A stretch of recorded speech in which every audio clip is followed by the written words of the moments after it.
ان پر تنقید کا حق آپ کو حاصل ہے، ان سے اختلاف کا حق آپ کو حاصل ہے.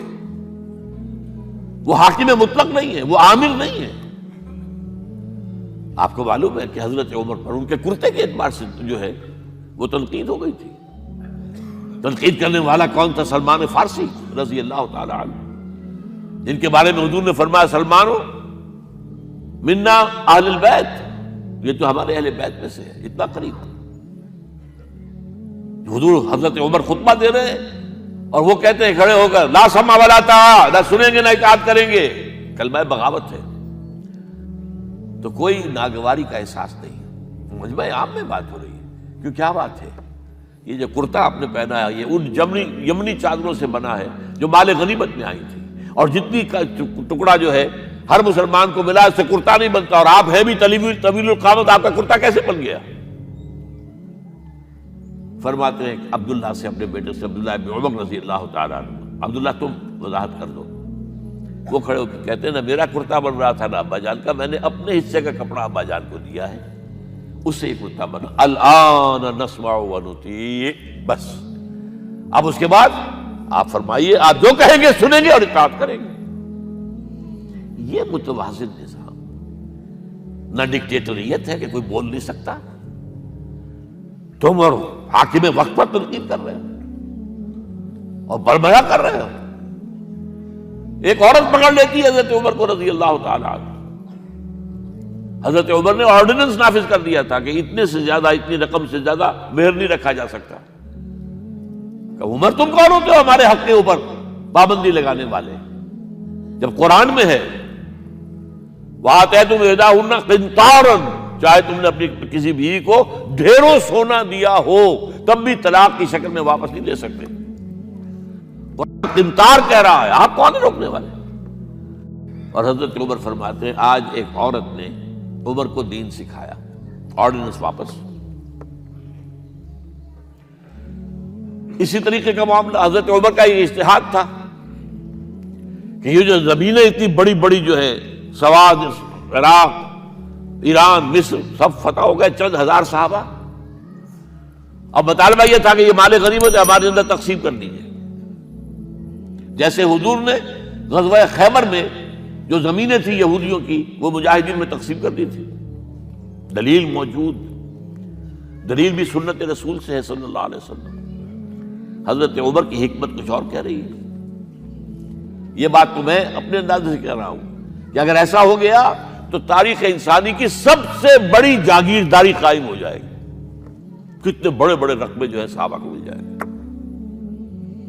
لیکن انہوں نے جو بات بیان کی وہ یہ تھی اگر یہ سارا تقسیم ہو گیا تو بعد میں آنے والوں کے لیے کیا رہے گا، اور جو فوجیں اب ہمیں پورے نظام کے لیے رکھنی پڑے گی ان کو کون سپورٹ کرے گا، ان کے لیے کہاں سے خرچہ آئے گا. تو انہوں نے طے کیا کہ یہ مال جو ہے مال فے ہے، یہ بیت المال کا ہے.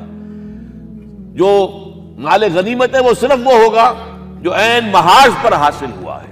ہتھیار ہیں یا بھیڑیں بکریاں ہیں یا اور جانور ہیں، یا وہاں پر جو پکڑے جائیں گے قیدی وہ غلام ہوں گے، وہاں پر اگر عورتیں ہوں گی پکڑی جائیں گی، کنیزیں ہوں گی. یہ نہیں کہ پورے ملک جو ہے وہ غلام بنا دیے جائیں اور پورے ملک کی جو زمینیں تقسیم کر دی جائیں. بعض صحابہ کھڑے ہو گئے نہیں. اب حضرت عمر نے ٹریبونل قائم کیا ہے. 5 صحابہ اوس میں سے، 5 خزرج میں سے بیٹھ جائیے. وہاں اپنا بھی پیش کیا نقطہ نظر، باقی انہوں نے بھی کیا. وہ ٹریبونل نے فیصلہ کیا کہ عمر کی رائے صحیح ہے رضی اللہ تعالیٰ. یہ نظام سید القوم خادمہم، یہ اگر کوئی کہتا، اگر یہ مثالیں نہ ہوتی تو کہتے کیا تمہارا دماغ خراب ہوا ہے، یہ شاعری تو تم نے اچھی کر دی ہے، سید القوم خادمہم کبھی ہوا ہے؟ لیکن عمر نے بن کے دکھایا ہے. رات کے گشت پر ہے اور ایک عورت کے کراہنے کی آواز آئی ہے. معلوم ہوا کہ درد ذہن میں مبتلا ہے اور کوئی اس کے اٹینڈ کرنے والی کوئی خاتون نہیں ہے. گھر سے گئے ہیں، فرسٹ لیڈی اپنی اہلیہ کو لے کر آئے ہیں، انہوں نے اٹینڈ کیا ہے. اور اس کے بعد بچہ ہو گیا تو اندر سے ان کی اہلیہ کا امیر المومنین مبارک ہو بیٹا ہوا ہے. ایک اور دفعہ اسی طریقے سے گشت پر تھے، ایک گھر میں سے بچوں کے رونے کی آواز آئی. معلوم کیا کہ ایک خاتون ہے اور بچے ہیں، کھانے کو کچھ ہے نہیں. اس خاتون نے کہا میں نے یہ آگ کے اوپر جو ہے ہانڈی رکھی، اس میں پانی ہے، اور بچوں کو میں بہلا رہی ہوں کہ کچھ پک رہا ہے، ٹھہرو ذرا صبر کر لو، اسی طرح سو جائیں گے بھوکے۔